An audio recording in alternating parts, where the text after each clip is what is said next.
जय जिनेन्द्र।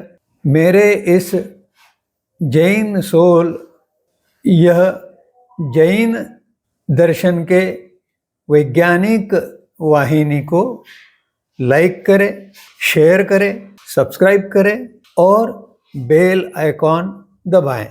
और आप हमें हमारे वीडियो के नीचे दिए गए पेज पर भी फॉलो कर सकते हैं। जय जिनेन्द्र। हम सामायिक सूत्र द्वारा सामायिक क्रिया की विधि समझने का प्रयास कर रहे हैं। इसमें सप्तम सूत्र में हम चतुर्विंशति स्तव का मन ही मन स्मरण करते हैं। यह कायोत्सर्ग क्रिया के करते समय होता है, या इसे ये भी कहा जा सकता है कि ये चतुर्विंशति स्तव जो है यह कायोत्सर्ग में मौन बोला जाता है। आज हम इस चतुर्विंशति स्तव के संबंध में कुछ भावार्थ और सामान्य अर्थ समझने का प्रयास करेंगे। इस सूत्र में 7 गाथाएं हैं। पहली गाथा इस प्रकार है।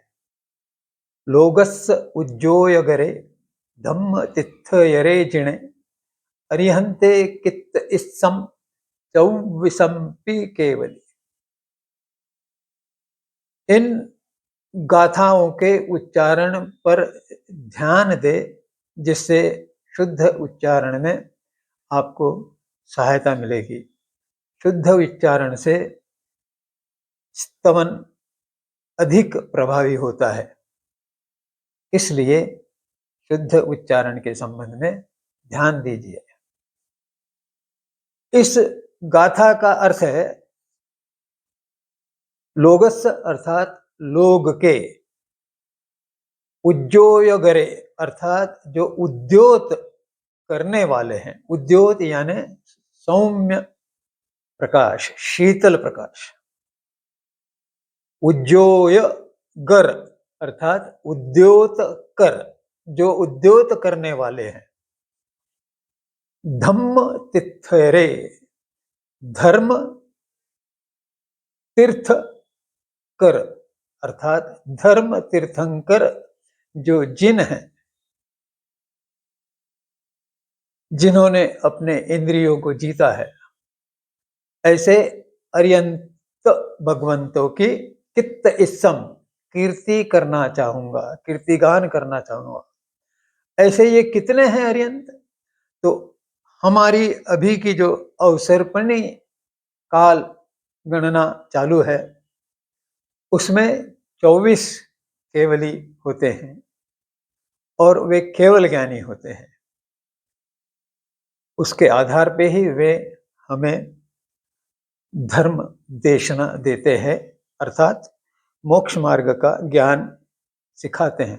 अब सामान्य शब्द में इसका अर्थ ये हुआ, लोक में उद्योत यानी शीतल प्रकाश करने वाले, धर्म तीर्थ की स्थापना करने वाले अर्थात तीर्थंकर, सभी 24 जिन को, वे कैसे 24 जिन?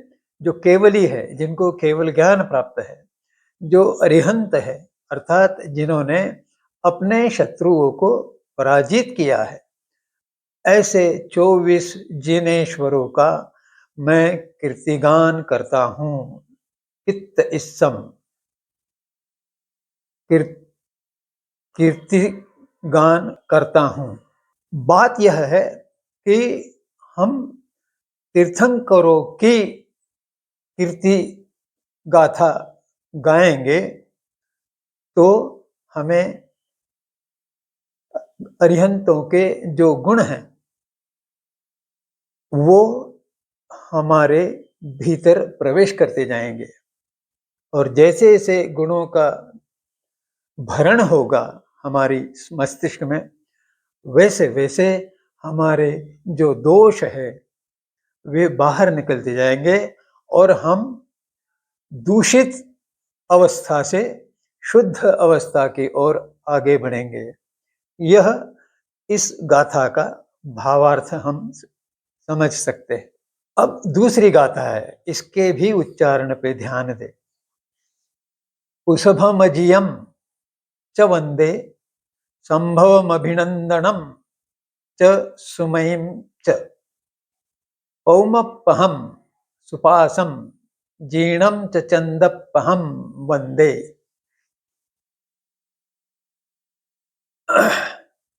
इसमें 8 अरिहंत भगवंतों का नाम गूंथ कर उनको वंदन करने की भावना व्यक्त की गई है और गाथा की रचना इस प्रकार हुई है। उषभम, उषभमजियम, ये शब्द 2 तीर्थंकरों के नाम से बना हुआ है। पहला है उषभम, भ पर बिंदी, और फिर म अधूरा वो बिंदी बन गया, तो म का पूरा करने के लिए जो स्वर का उपयोग हुआ वह है अ, और उसके साथ हो गया जीयम, तो वो हो गया अजीयम।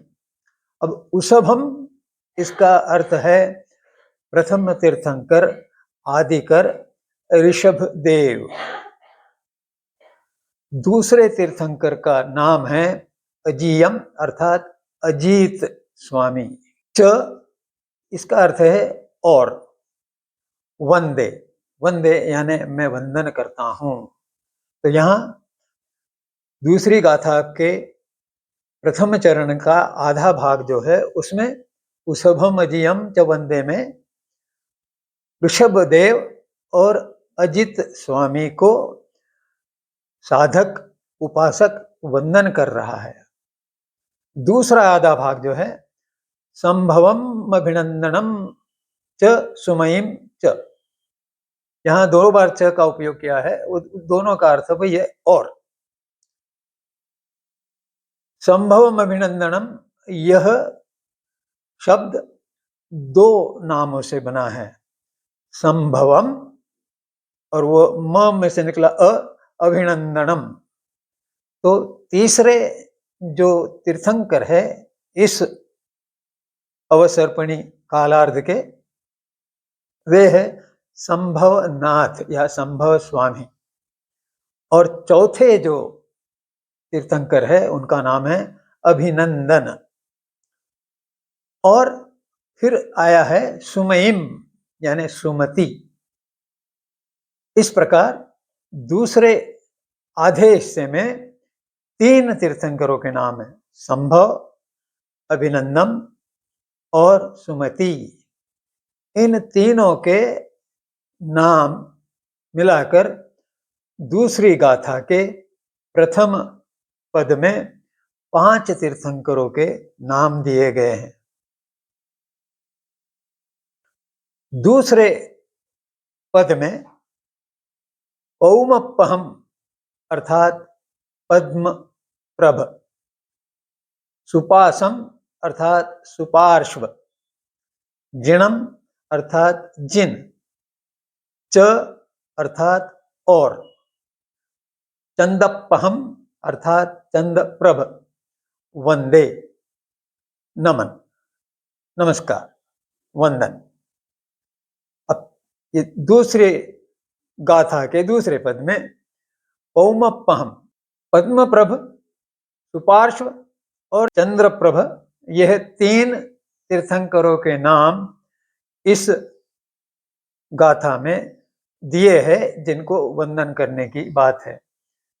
इन नामों के उच्चारण से जो 8 तीर्थंकरों के नाम हमने लिए इसमें, तो इसके साथ हमारे मन में स्वभावतः इनके गुणों के संबंध में ध्यान आता है, और जब यह ध्यान आ जाता है तो वे गुण हमारे भीतर प्रवेश करने लगते हैं।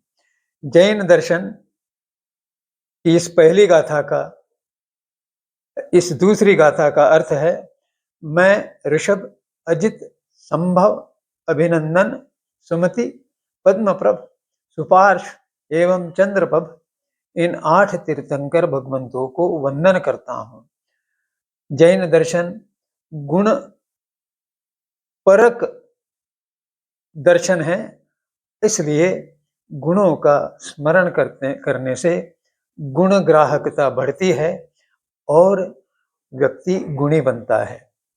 वर्णन यहीं पर समाप्त करते हुए आपको विनम्र आवाहन है कि आप अपनी शंकाओं और संदेहों को निवारण करने के लिए कमेंट सेक्शन का उपयोग करके मुझे भेजें और उनका निवारण प्राप्त कर लें। जय जिनेंद्र।